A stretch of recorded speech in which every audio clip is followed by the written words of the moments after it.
सबकी ईद एक जैसी नहीं होती। अलीपुर नाम का एक गांव था। उस गांव के किनारे मिट्टी की टूटी फूटी झोपड़ी में रहने वाली जोया सुबह सुबह उठकर चूल्हा सुलगा रही थी। वो बार बार चूल्हा जलाने की कोशिश करती, लेकिन बाहर चलने वाली तेज हवा सीधे खिड़की से होते हुए आती और वो चूल्हा बुझा देती। अलीपुर गांव में हर तरफ चहल पहल थी, क्योंकि ईद आने में बस 2 दिन बाकी थे। हर घर में ईद की तैयारियां चल रही थी। कहीं नए कपड़े सिल रहे थे, कहीं सफाइयां, तो कहीं बच्चों के लिए खिलौने खरीदे जा रहे थे। लेकिन जोया, उसकी झोपड़ी में सन्नाटा था। उसके यहाँ तो चूल्हा भी बड़ी देर में जला। जोया का पति करीम 2 साल पहले बीमारी से चल बसा था। उसके 2 बच्चे थे, 10 साल का आहिल और 7 साल की रूही। घर की सारी जिम्मेदारी जोया के कंधों पर थी। वो लोगों के घरों में बर्तन मांजकर और झाड़ू पोछा करके किसी तरह अपने बच्चों का पेट भरती थी। कुछ देर बाद आहिल बाहर से दौड़ता हुआ आया। अम्मी, मैंने सुना इस बार अपने गांव में बड़ा मेला लगने वाला है ईद पर। साथ ही मेले में बड़ा झूला भी आया। अम्मी, हम भी चलेंगे ना झूला झूलने? बोलो ना अम्मी। हाँ बेटा, अगर काम जल्दी खत्म हुआ तो चलेंगे। आहिल खुशी से झूम उठा। ये फिर तो बड़ा मजा आएगा। जोया भले ही उस वक्त उन्हें देखकर मुस्कुरा रही थी, लेकिन अंदर से टूट रही थी, क्योंकि उसके पास इतने पैसे नहीं थे। उसी समय गांव के बड़े घर में गांव के अमीर जमींदार हाजी साहब के घर में ईद की बड़ी तैयारी चल रही थी। हाजी साहब की बहू साजिया नौकरों को आदेश दे रही थी, देखो सेवैयां अच्छे से भुनना और मेहमानों के लिए काजू बादाम भी रखना। उसी समय साजिया की नजर जोया पर पड़ी। जोया उनके घर बर्तन धोने आई थी। उसकी तबीयत कुछ ठीक नहीं लग रही थी। जोया, तुम बहुत थकी हुई लग रही हो। क्या हुआ, तबीयत ठीक नहीं है क्या? क्या करे बीबी जी, तबीयत तो ठीक नहीं है, लेकिन पेट पालना है तो काम तो करना पड़ेगा। तू भी ना बिल्कुल अपना ध्यान नहीं रखती। अच्छा चल, मैं तुझे दवाई देती हूँ। नाजिया उसे दवाई देती है, जिससे उसे थोड़ा फर्क पड़ जाता है। ईद की तैयारी हो गई? अल्लाह बड़ा है बीबी जी, हो जाएगी। साजिया समझ गई, लेकिन उस समय उसने कुछ नहीं कहा। जोया दिन भर काम करके थकी हुई घर लौटी। उसकी जेब में बस 150 रुपए थे। उसने रास्ते में दुकान पर जाकर कीमत पूछी। बच्चों के कपड़े ही कम से कम 400 रुपए के थे। उसने गहरी सांस ली। ले लो, अच्छे कपड़े हैं। नहीं भाई, फिर कभी। और वो धीरे धीरे वापस घर की तरफ चल पड़ी। जाने कैसी ईद होगी ये, बिना कपड़ों के, बिना सेवैयों के। कुछ देर बाद जैसे ही जोया घर पहुंची, दोनों बच्चे दौड़ते हुए उसके पास आ गए। अम्मी, आज हमने चांद देखा। सब लोग कह रहे हैं कल चांद दिख जाएगा। दोनों खुशी से झूम रहे थे। जोया उन्हें देखकर मुस्कुराई, लेकिन उसकी आंखों में दर्द छिपा हुआ था। या अल्लाह, मेरे बच्चों की ईद खाली मत रखना। कुछ देर बाद किसी ने उनका दरवाजा खटखटाया।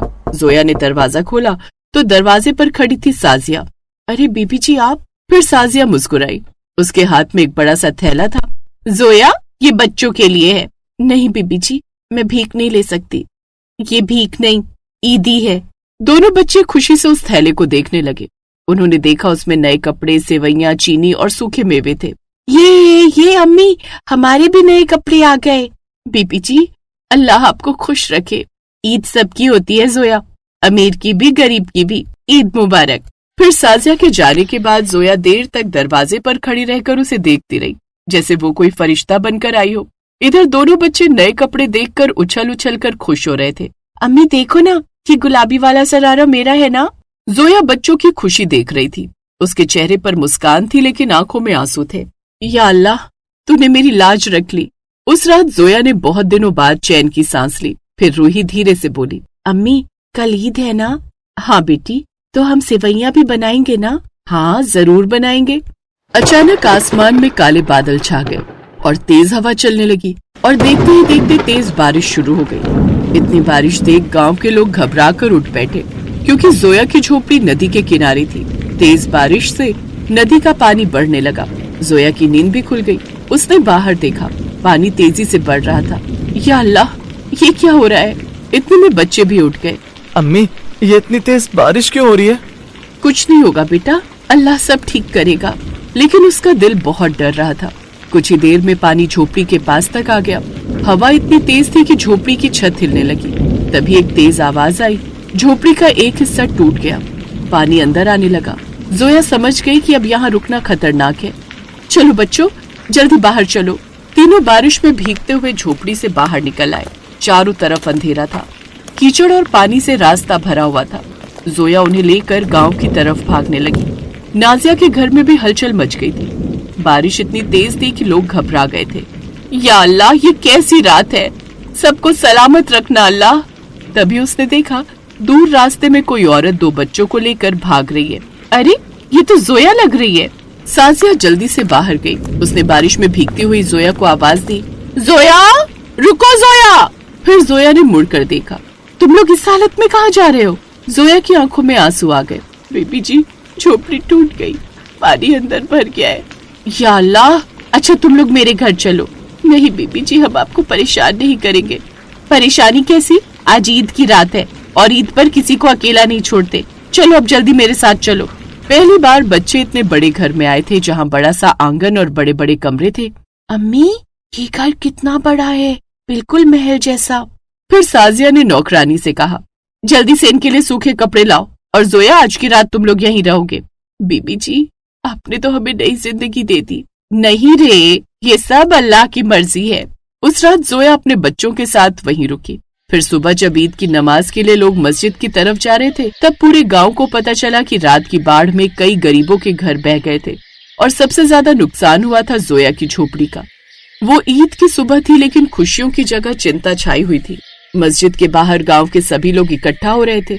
हर कोई बाढ़ की बात कर रहा था। अरे भाई, रात की बारिश ने तो सब बर्बाद कर दिया और सबसे ज्यादा नुकसान तो जोया का हुआ है। उसकी तो पूरी झोपड़ी बह गई। उसी समय जोया भी अपने बच्चों के साथ मस्जिद की तरफ आ रही थी। फिर थोड़ी देर बाद ईद की नमाज शुरू हुई। सभी लोग अल्लाह के सामने झुककर दुआ कर रहे थे। जोया की आंखों से आंसू बह रहे थे। वो बस एक ही दुआ कर रही थी, या अल्लाह, मेरे बच्चों की जिंदगी आसान कर दे। फिर नमाज खत्म होने के बाद लोग एक दूसरे से गले मिलने लगे। ईद मुबारक। चारों तरफ यही आवाज गूंज रही थी। लेकिन तभी हाजी साहब मस्जिद के सामने खड़े हो गए। उन्होंने हाथ उठाकर सबको रुकने का इशारा किया। भाइयों और बहनों, कल रात की बारिश में हमारे गांव के करीब कई गरीबों के घर टूट गए हैं और सबसे ज्यादा नुकसान जोया का हुआ है। ईद सिर्फ खुशियां मनाने का नाम नहीं है। ईद का मतलब है दूसरों के दुख को समझना। इसीलिए आज से जोया और उसके बच्चों की जिम्मेदारी मैं उठाता हूँ। ये बात सुनकर पूरा गांव हैरान रह गया। हाजी साहब, ये आप क्या कह रहे हैं? मैं इतना बड़ा एहसान कैसे लूं? मैं अपनी जमीन का एक हिस्सा जोया को देता हूँ और उसी जगह पर उसके लिए नया पक्का घर बनवाऊंगा। हाजी साहब की बात सुनकर गांव वालों का दिल भी बदल गया। एक आदमी आगे आया। हाजी साहब, घर बनाने के लिए मजदूरी मैं करूंगा, ईंट और रेत मेरी तरफ से। कुछ ही देर में पूरा गांव मदद के लिए आगे आ गया। या अल्लाह, मैं इतनी खुशकिस्मत कैसे हो गई। देखा जोया, मैंने कहा था ना, ईद सबकी होती है। जोया बड़ी खुश हुई। फिर उस दिन हाजी साहब के घर बड़ी दावत थी, जहाँ कई तरह के पकवान और मिठाइयाँ थी। बच्चे पहली बार इतनी सारी मिठाइयाँ देखकर खुश हो गए। जोया उन्हें देखकर मुस्कुरा रही थी। उसके दिल में आज सुकून था। सच में सबकी ईद एक जैसी नहीं होती, लेकिन अगर इंसान चाह ले तो किसी गरीब की ईद भी खुशियों से भर सकती है। गरीबी में भी इंसान उम्मीद और इज्जत के साथ जी सकता है। और असली खुशी तब मिलती है जब हम अपने आसपास के लोगों के दुख को कम करने की कोशिश करते हैं। क्योंकि ईद का असली मतलब सिर्फ नए कपड़े और मिठाई नहीं है, बल्कि ईद का असली मतलब ही इंसानियत है।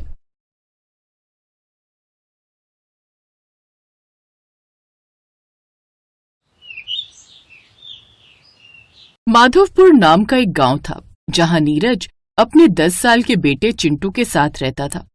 नीरज गांव में होली पर गुलाल बेचने का काम करता था। उसकी बांस की टोकरी में सजा हुआ था लाल, पीला, हरा, गुलाबी गुलाल, मगर उसके चेहरे पर कोई रंग नहीं था। इस होली सबके जीवन में रंग है, बस मेरे हिस्से का रंग जैसे कोई चुरा ले गया हो। उसी समय उसका 10 साल का बेटा चिंटू दौड़ता हुआ आया। बाबा, इस बार आप मेरे लिए भी रंग लाओगे ना? अरे पगले, मैं तो खुद रंग बेचता हूँ, तेरे लिए क्यों नहीं लाऊंगा? ये मेरे बाबा मेरे लिए रंग लाएंगे। चिंटू बड़ा खुश था।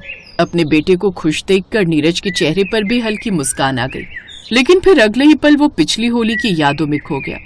पिछले साल की होली उसे याद आ गई।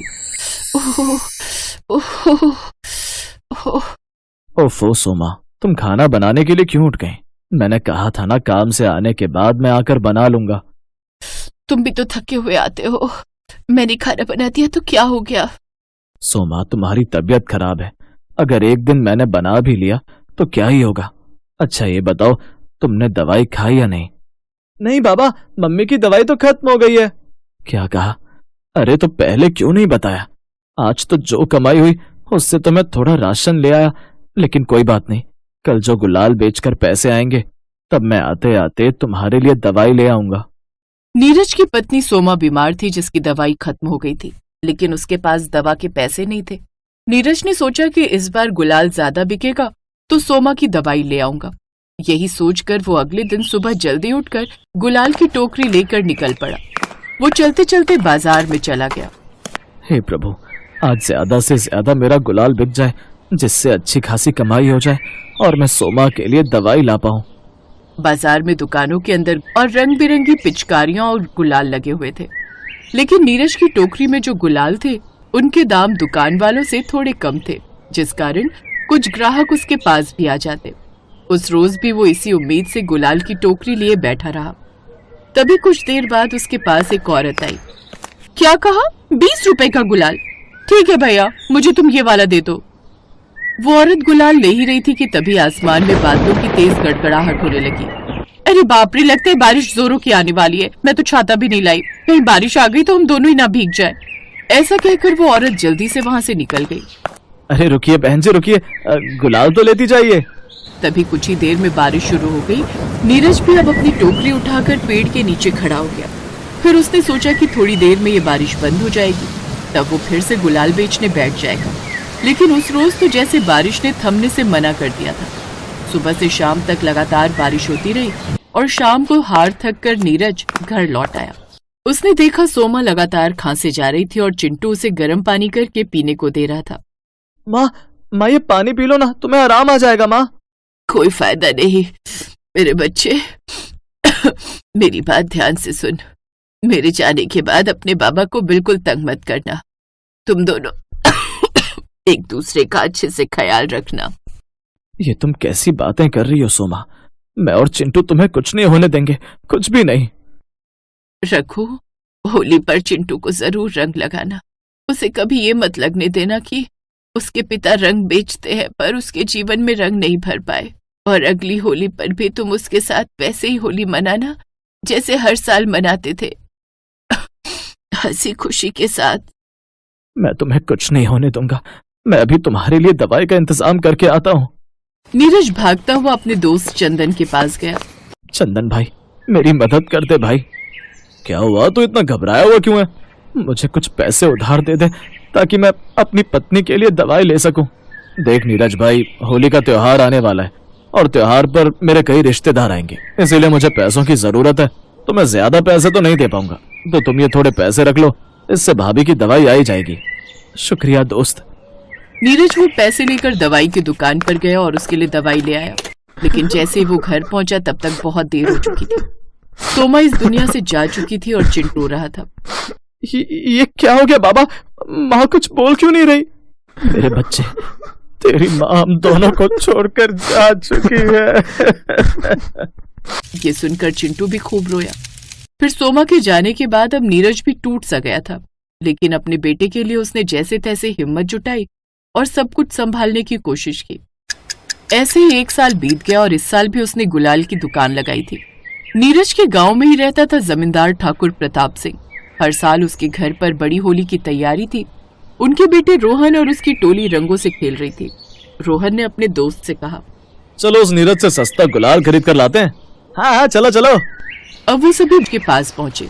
नीरज के पास आकर रोहन बोला, अरे ओ रघु, इस बार गुलाल कैसा है? बाबूजी, इस बार खुद बनाकर लाया हूँ, फूलों के रंगों से बनाया है।